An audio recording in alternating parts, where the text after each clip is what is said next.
All right, ladies and gentlemen, welcome to another episode of the Autonomy Podcast. And today I am welcomed by my dear client, Shiva. How are you, man? Hey, Jody. Great to be here. Thanks for having me. Absolutely, man. I'm really appreciate you doing that on a Friday morning as well for you coming from the gym. So, Straight from the gym. Then after this, off to a nice healthy lunch. So, yes, yeah, what a way to start your day, right? absolutely. Man, awesome. Really pleased to have you here and really happy really with your progress. And I wanted you to be on this episode to also share your progress and motivate other people as well to follow your course as well. So tell me, Shiva, how do you feel so far after a few months with Autonomy now? We started, I think, back in almost November. So 3-4 months now we are together. So how do you feel? Feel wonderful. So I think there have been several things that I'm in the middle of the program. First of all, we'll talk numbers first. Weight-wise, I know we have audience all over the world. I'm American, so I'll say it in pounds. Roughly 15 pounds dropped. And the other thing has been understanding what to eat and having the diet that is both works with me. I don't have a ton of dietary restrictions. I do eat chicken and all that, but also being from my background, from Indian background, whatever, and that, hey, there are certain things that we eat that I can still have, but moderate it with other things. And also the other part where Jody has been great, it's one thing to say, hey, go work out, but having these very specific workouts prepared for me based on the feedback that I gave Jody as far as, hey, go lift, do these exercises, do it. And in my case, I was working out before, but we added a few exercises that were newer for me. But each week with the Autonomy app, tracking what I'm doing and seeing it,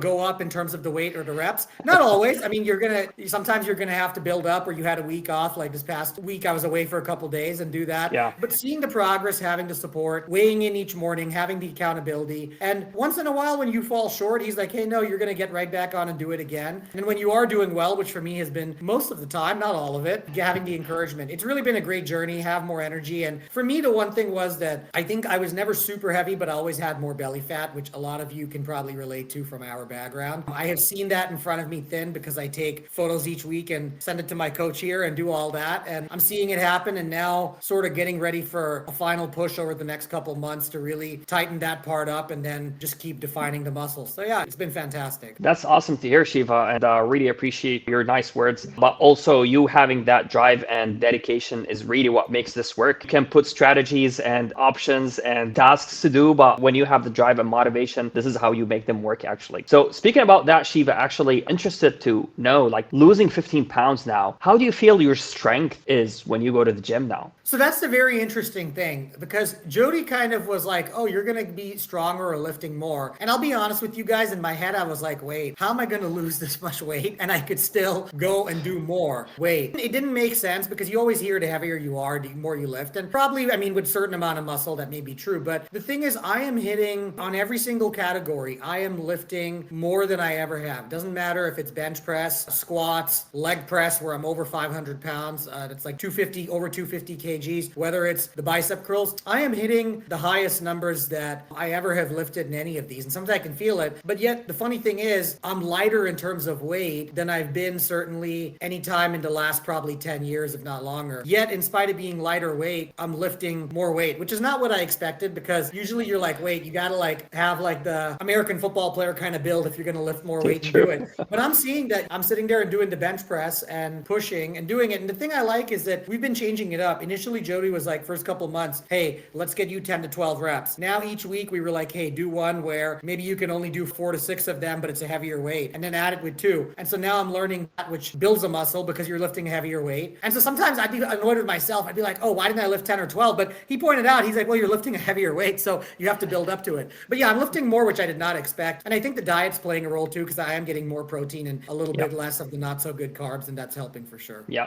it's interesting how the quality of the calories that we are eating determines amounts of energy we have for the day, right? Oh yeah, it completely does. And see, I was fortunate that I don't want to say this works for everyone. I don't eat breakfast. I do intermittent fasting, and I've been doing that for several years, and that's what I'm used to. But being conscious during lunch and dinner of, hey, certain things like, look, we are people, like we love our bread and our rice, and I love it too, the bread more. I'm not saying not to never have it, but cutting back on that and then yet having other tasty stuff and putting it really gave you higher calories and better content of it, more protein, and I think that's helping. I'm certain that a big part of my strength is coming from the diet because it was never like, I wasn't per se lazy when I would work workout before. I just didn't have the strength because the nutrition coming in was not quite what it needed to be. Absolutely. And it's interesting that you mentioned as well, because I remember like when you first started, you telling me I haven't had breakfast in years and I'm good with that. And it's always a fine line between like skipping a meal and coming to that next meal and having the urge to overeat. So how did you feel like that worked with you with the strategy that we have set together as well? I think it's worked very well because you raised that concern and I think it was a good one. I had gotten used to not eating for 14 to 16 hours. So continuing that work, because I do have an afternoon snack, not every day, but having the snack option makes sure I hit the calories. And in my case, I chose to add on, which I'm doing now because I'm lifting, to add on certain very healthy protein like shake or powder that'll help. Now everyone has their own thing with that, but I let Jody know that I was good with doing that. So for me, I think it's worked well. Now, the whole thing about skipping a meal, I will say this. Once in a while, I go one meal a day. I just have the urge to do it. You detox the body, you do it. And I've told Jody, and he pointed out, well, look, you're going to eat more. And there is truth to that. Even if I would go to the salad bar at Whole Foods here in LA and I'd be grabbing a bunch of chicken breast and fish and some nice veggie and maybe throw a tiny bit of pasta this, the quantity I ate was so much because I hadn't eaten in 22 hours that sometimes I'd be like, oh, I'm going to have lost weight. And then a couple times I'd come back and be like, oh, the weight went up because I consumed so much. And then I looked at the photo that I sent Jody and I'm like, yeah, I definitely consumed well over the 1,800 calories today. So I would tell anyone, know what works for you. It's probably better for me, I've now realized. Once in a while to reset the body, I'll have the one meal a day. And if I bump up a tiny bit on my kilo, I'm okay with it because I do it. But on a regular basis, I'd say if you're used to 3 meals, stick with 3. Otherwise, stick with 2 like I do. Yeah, that's probably better for you. Yeah, that's absolutely fantastic. So let me ask you this, Shiva. What did you feel like you have struggled with before joining Autonomy? What was the moment for you to decide, what, I need to do something, I need to drop the weight, I need to get healthier? I never really had body image issues, except I would say to myself, I said, you're lifting weight, you're taking time out of your day, you're doing this, and you are getting results as far as relatively broad shoulder, but I'm like,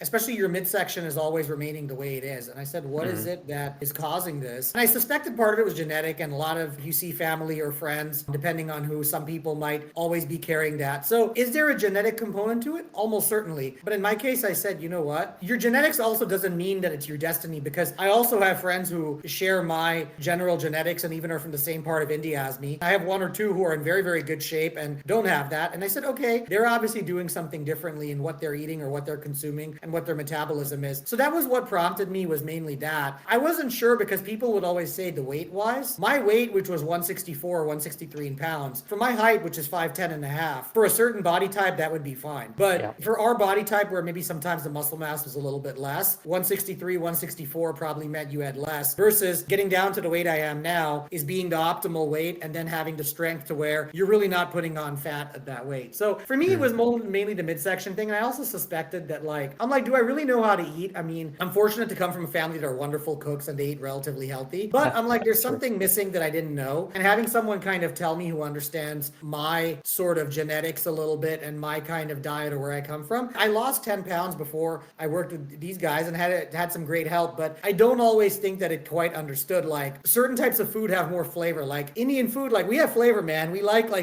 spice and something, and I need some flavor. I love that. I love my Middle Eastern food, my Mexican food. And so I need a little bit of flavor, and having very bland meals, which I did before when I was trying to lose weight, ultimately made it ineffective in the long run because I couldn't sustain that. Versus here, I'll do things like, hey, I'm having this, like Jody knows because he sees the same meal regularly. It'll be a bunch of these delicious veggies and then maybe some eggs or some chicken breast. And then for my carb portion, I'll have a little bit of the chole, like the beans, or the saag paneer, which is spinach with a tiny bit of cheese. And that's something that I really enjoy and is flavorful. Not a lot of it. It gets a carb portion and some healthy carbs, and you're good to go. So yeah. Yeah, that's absolutely fantastic to hear as well. Like, finding that fine tuning that kind of works for us as well, so that it keeps you consistent. Like consistency comes from sustainability. Like, if something's sustainable, you're more than likely going to be consistent with it, right? Correct. And that was the thing, because like you would tell me when I would have too much, Jody knows this meal that I would get. It would be some chicken, like shawarma, and then like salad. And then now it used to be I'd go get the hummus and eat the bread. Now I get the chicken breast, and often I'll grab the 2 sides will be salads, like some eggplant salad and then another salad. And just doing that alone is so healthy. Or if I did have the hummus, I'll be like, hey, let's just moderate the portion a bit and have a smaller amount. So it's not like you never eat anything that you like. You absolutely do. And Jody even told me once in a while I was making progress. I said, hey, I'm meeting up with some family and I'm going to go to this restaurant. And he looked and said, okay, well, you're eating this really healthy thing for lunch. You're having this. He's like, yeah, dinner, if it's going to be a little more carb heavy and a little less protein, like go ahead and do it. It's not not like you're going to completely stop eating anything you like. It's not that at all. Actually, it's interesting that you mentioned that, Shiva, because like food is not in the kitchen nowadays. We want to go out and enjoy our time, order takeout sometimes. This is part of our lifestyle, so having that variety and flexibility certainly makes that more enjoyable.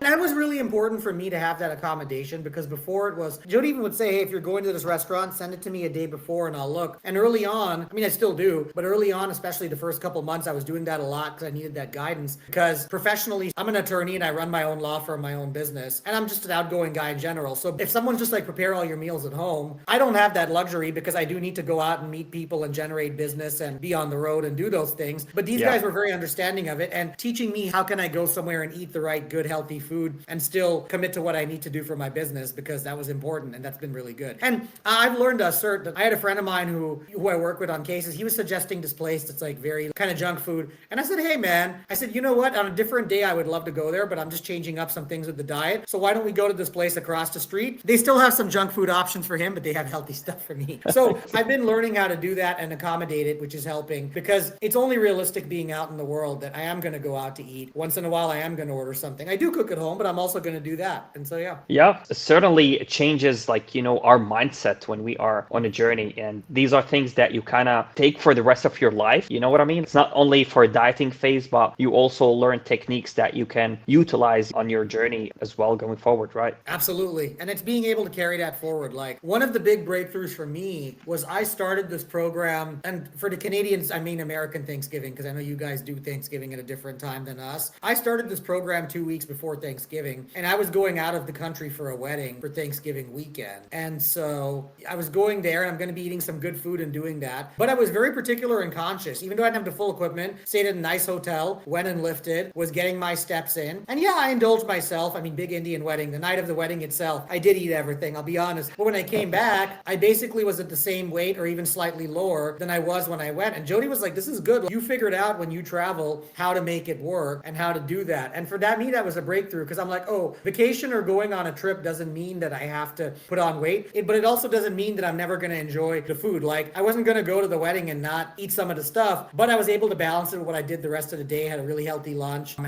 when I left and did that, got even more steps in because I wasn't going to eat as healthy. So it's about balancing those things so you can live your life, but still keep your health. It's an interesting point, actually, Shiva, because a lot of people who want to start on a health journey, they will, okay, I'm going to do it after Thanksgiving. I'm going to do it after this trip. But actually, if you say that, then those trips are going to come in the future. Thanksgiving is going to come next year. So you want to know how to deal with it. Yeah, exactly. Jody, it's funny because Jody, and before that, Nathan, when I had the initial conversation, I had brought up the exact same thing. And I'm certain that these guys must hear it every single day. And it wasn't a sales thing. They just said, look, we're happy to start in December if that's what you prefer, or January. It's not a big deal. But Nathan made a point, and then Jody made the point again, was, hey, doing it now and getting it going is going to teach you, because the truth is, as long as I'm around, Diwali's going to be here, and Navratri's going to be here, Thanksgiving's going to be here, Christmas for those who celebrate is going to be here, Eid, Ramadan, all these things, they're all going to be there. If we pretend like, oh, I'm just going to do it in the middle of the summer when I have free time, I'm going to eat healthy. What happens? People, I used to live on the East Coast like some of you guys in New York. What happens when you're in New York or in Canada and Toronto and it's the winter? And yeah, you can go to the gym, but you're really going to get your steps in indoors because it's freezing outside. You have to calibrate for those things, because everyone eats more during the winter if they live in those climates and that. So for me, learning that was the key, because Thanksgiving, Christmas, and look, I'll be honest, I came back from Christmas, I'd put on the day of whatever, I'd put on a little bit of weight, but that's when Jody was like, hey, okay, don't worry about it. Get back to your eating and get back to your lifting and your steps. And I hadn't put on that much weight because the steps were going on even if I didn't lift for a couple of days because I was out of town. So that's what happens. It's about balancing it. Exactly. Yeah. It's all about the balance of what activity I'm putting in versus how much I'm eating as well. Yeah.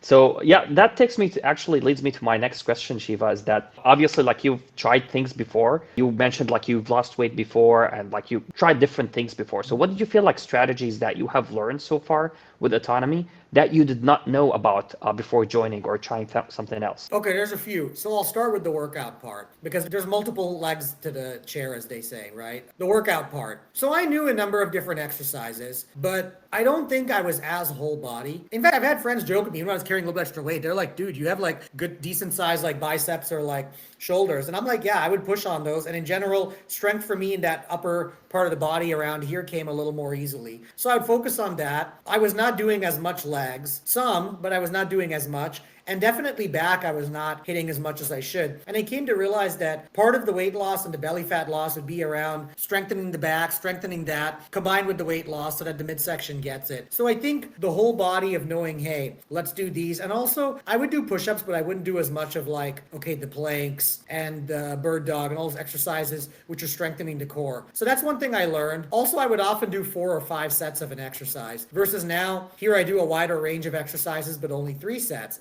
Obviously, some of you who your program in autonomy might be different. I'm sure the coaches do different things for everyone. But mine was, hey, do this variety of exercises with 3 sets, which was good because I felt like what I've learned now is, okay, just now, I'll use the example of right now. I went and did the squat, okay? So I'm at the squat rack. I did the squat 3 sets. And then I said, okay, I was working the lower body. I was working the legs, all that. Okay, cool. Now let's go do the barbell bench press and work that part. So I've learned in a given workout, I'm not just hitting one part, which I used to do. I'd be like, oh, today's leg day or today's back, today's shoulder day. But dude, if you do like 4 shoulder exercises in a row, you're going to wear yourself down and what you get done is not going to be the same. Versus here, I have a variety within the exercise all the way from chest and bicep down to my legs and some back. And I'm switching them around so that different body parts are getting a rest. That's one. Now diet, I think one was I started looking at labels and calories more and realizing a lot of these snacks and processed foods, which I still love, I'll be honest. Once a week, my little Indian snacks, the murka, you guys know what I'm talking about. Once a week, I'm going to have a few bites of it, okay? And I do, and I'm able to because of the way we are in the program. All right, that stuff is amazing, or sriracha sauce, whatever.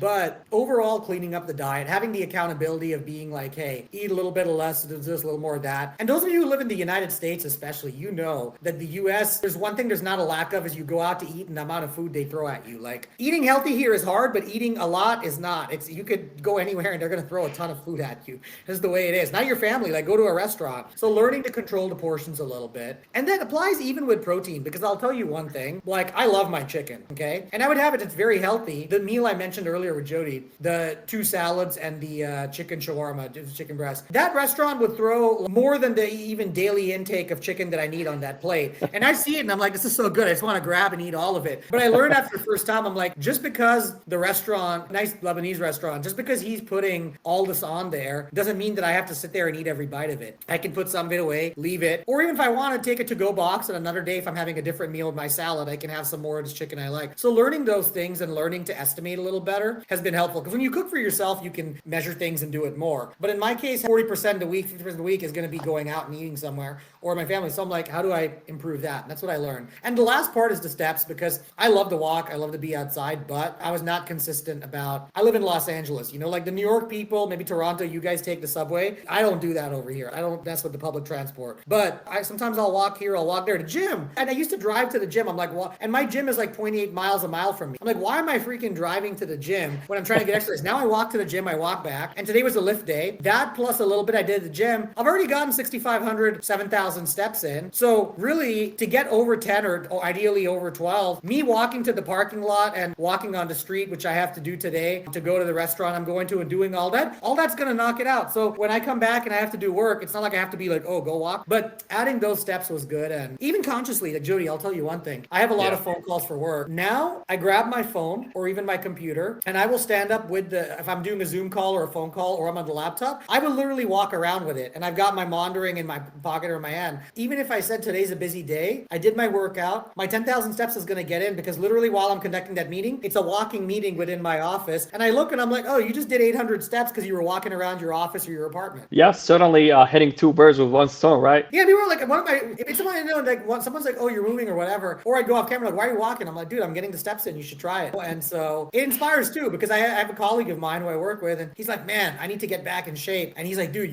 even when you're having a meeting with me, you're on your computer and you're walking around and moving. And so, yeah, get moving. The only thing that I'm not good at, and I think I've always been, I'm not a heavy sleeper. These guys will say 7 hours a day, and they're completely right. But you also know your own body a bit. You guys can probably tell I had no coffee. You see how energy I am, okay? Like, that's just the way I am. I don't sleep what I know in autonomy. autonomy in the program, like, and they're right that you should sleep that much. But if I sleep for more than 6.5 hours, I'm sluggish. So I learned to adjust to my own body of, hey, even without stimulant and all that, you're more high energy. Okay, fine. Get your rest in and then get going. And that's really been helpful. So yeah. Yeah, absolutely. And it's certainly sometimes like we underestimate the power of the steps in our weight loss journey. And also it's kind of like a mental barrier for a lot of people where they think like 10,000 steps is kind of like a monster or something like extremely hard to achieve. But like you mentioned, a lot of tweaks that you have incorporated into your day were like, I'm going to take a call while walking. I'm going to walk to the gym. These are things probably like we did not have before, or we feel like we... Yeah, I'd be sitting at my desk before. And now, and here's the thing, I think it was Tony Robbins said, the whole motion creates emotion. I actually find that,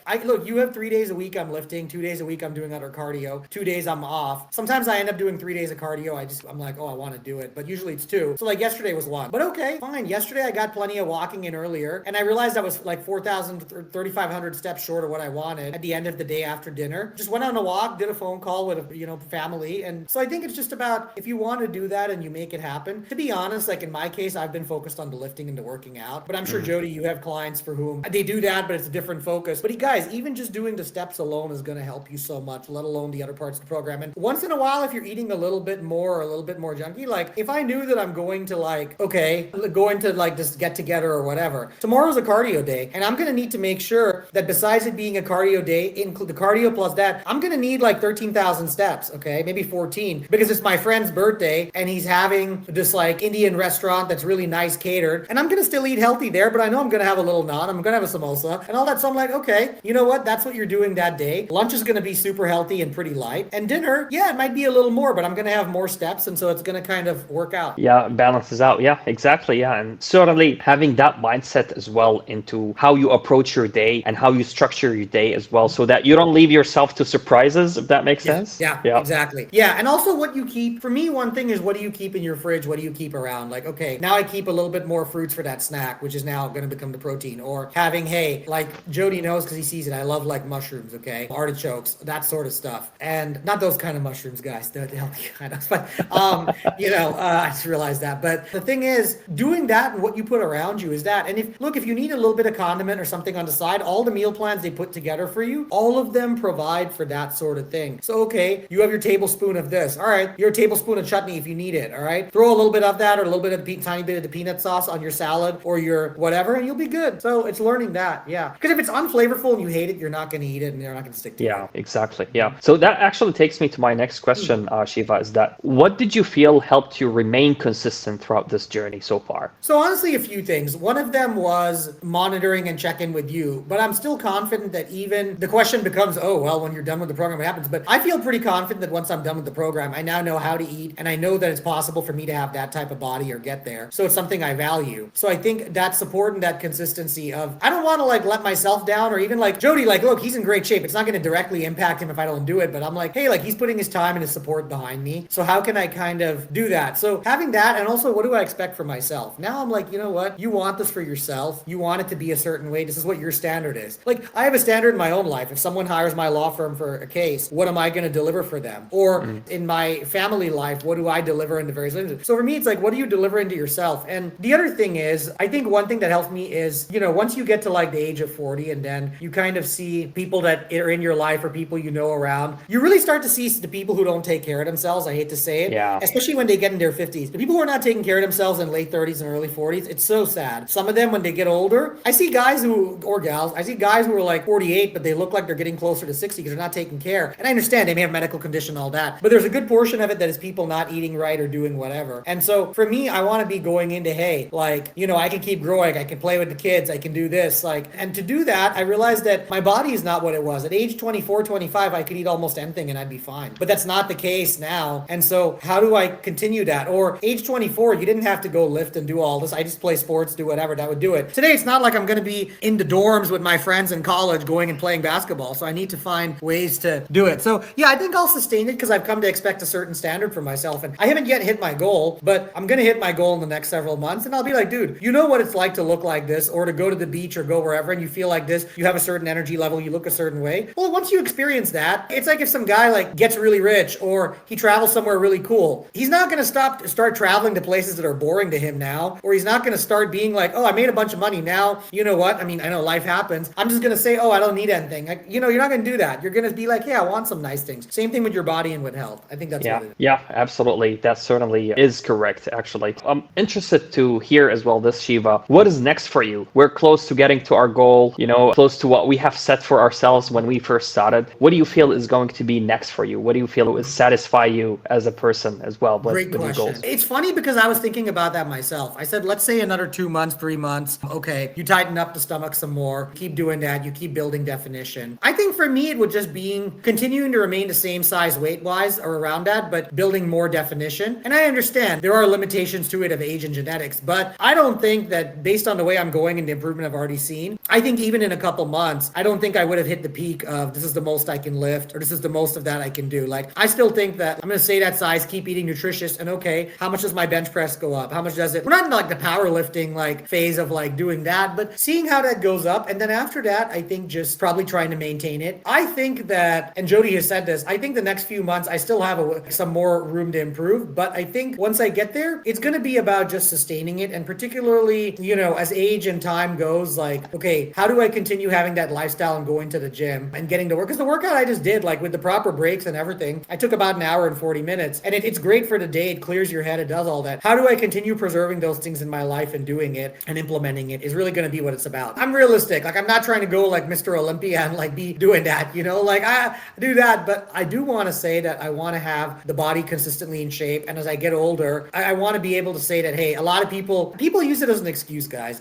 Not to knock anyone else. People use, oh, I got older. It's an excuse. Health issues happen. 100% understand that. If you don't, outside of those, if someone is just out of shape and they're like, oh, I'm getting older, it's like, okay, dude, but like the gym I go to near my parents' house that I go once a week when I visit, there's a guy who's a dentist who is 63, 64 and is in great shape and lifting more than a lot of the younger guys. His wife comes sometimes too. She's in great shape. They eat well. I'm like, what's my excuse when this guy's 63, 64, he just became a grandfather and he's able to still keep doing it? Yeah, it certainly motivates you, in a different way that, I want to get to that age and be able to look like this person. And I see how old he is because I'll see this gentleman's named Robert, call him Rob once in a while, but like, oh, what are you up to? And he's like, oh yeah, wife and I, or kid, grandkid, whatever, we're going to go on a little vacation and we're going to go to the beach here. We're going to go to Argentina. And I think he did one, he was in Patagonia and do that. Unfortunately, there's not that many people who are his age who are able to go and hike in the mountains for Patagonia for a day or two and do it. But he looks great and feels great because he takes care of himself and he still continues doing it. He even told me, he's like, he only really got into working out about 25 years ago. So late 30s, early 40s. But I look at that and I'm like, you know what? I'm like, if he can do it, then there's still room for you to keep improving and maintaining and growing. Exactly. No matter what your age is, right? Yeah, absolutely. So that takes me to my last question for the day, Shiva, is that from all your experiences with different programs or different things that you have tried and with this program as well, which you have been seeing like huge success as well, what are 3 tips that you would give to somebody who is just starting? Okay, so someone who's just starting. So first one is, if you're debating doing the program or not, assuming your finances, and I think this is very reasonably priced, most of you can afford it. If not, try to save for it because it'll save you a lot of money and stress in the long run. I know that things seem, I don't know how you guys found it. I found it on Instagram and I rarely buy things on Instagram. Okay, I really don't. Except that I kept seeing and engaging with the content and saw people I know who follow it. And then I was like, okay, this is interesting. And I had to call. If you're thinking about doing it and you're waffling, then yeah, I would say do it because if you're willing to commit. The second thing is, this is one that I struggled with and I still do. Realize that for the most part, you're going to have good days in progress if you want to, but you're not perfect. No one is perfect. You're not like, if you end up one day or once a week, you end up eating something that's not as good and you do this, assume and give yourself the space that assume there's going to be a bit of that, but you're going to get back on the horse and keep going and that you can still be healthy and enjoy yourself a little. So embrace that and realize it because some of the stuff I did in previous weight loss, or I would see these meals that all these bodybuilding guys would eat and they would just be eating the chicken breast with this. Okay, I don't know. Maybe they grew up in a house where nobody cooked good food. I didn't. I grew up in a house where we have amazing food. So I said, how do I continue to preserve that and still enjoy things? So I'd say, assume that you're going to have a bit of that, but you're still going to stay consistent. I'm going to make it 4. Sorry, I know you said 3. But go ahead, yeah.